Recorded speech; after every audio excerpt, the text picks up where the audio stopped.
America got a lot of secrets. Upon my travels in the South this past week and a half, I think I stumbled upon one in Savannah, Georgia. Cakes wanted to take a trip to the Bonaventure Cemetery, formerly the site of the Bonaventure Plantation.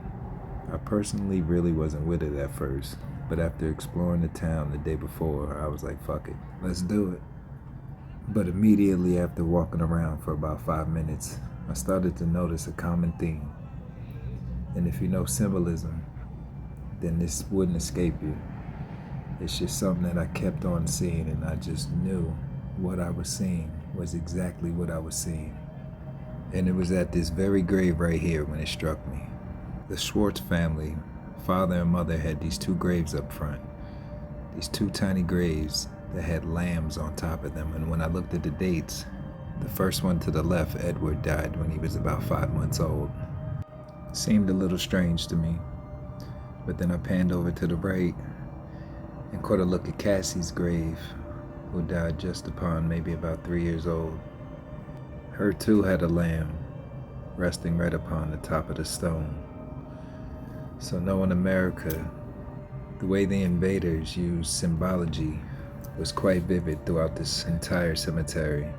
And with the Freemason Solomon Temple number 1, downtown Savannah, to know what one must do as a Freemason to move ahead in life, and I mean a real Freemason, not one of these dudes with the bumper sticker or an emblem on their license plate or in the corner of their window. I'm talking about the unseen. Look at the dates of all of these graves. These kids were 1 to 3 years old. And in that world, one must be very familiar with the sacrificial lamb just to get ahead in life. Most believe under the false pretense of sacrificing your firstborn is all they have to do, but it's a perpetual nature.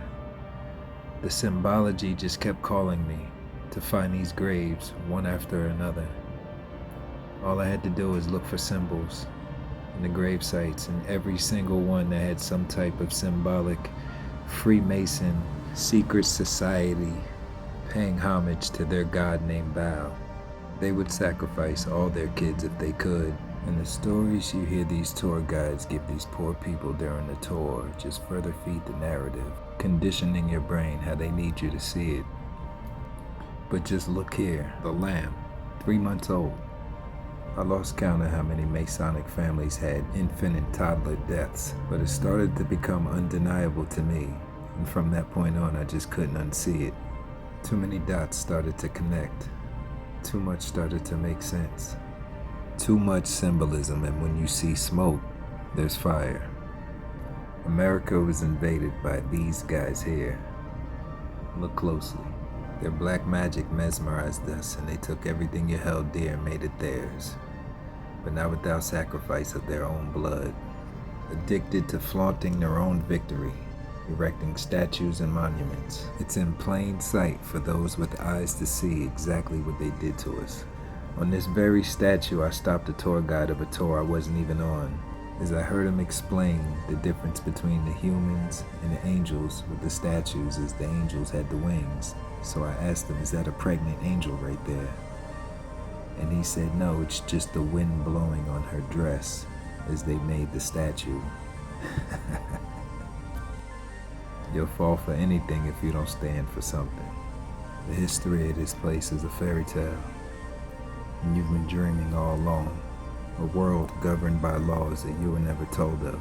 Even in today's politics, the anagram MAGA, Make America Great Again. MAGA literally means magic.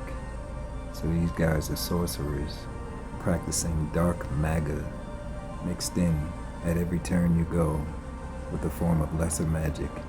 And all you gotta do is look, because it's everywhere. Literally, everything they do is a praise to their god Baal, the author of the Bible, and ingrained in the very consciousness of the masses, in attempts of leaving the essence of its spirit devoid. Savannah amazed me, mainly how people just accept the official narrative of everything you're taught in institutions run by the invaders themselves.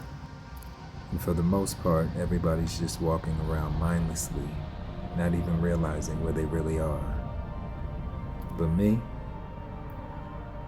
I was truly amazed. I couldn't believe what I was seeing. Almost every corner I looked on, every building I stared at, all the intricate detail that was left behind on purpose was a reminder of what they did to us, what they took from us. More than anything, the cornerstone of our buildings tell it all.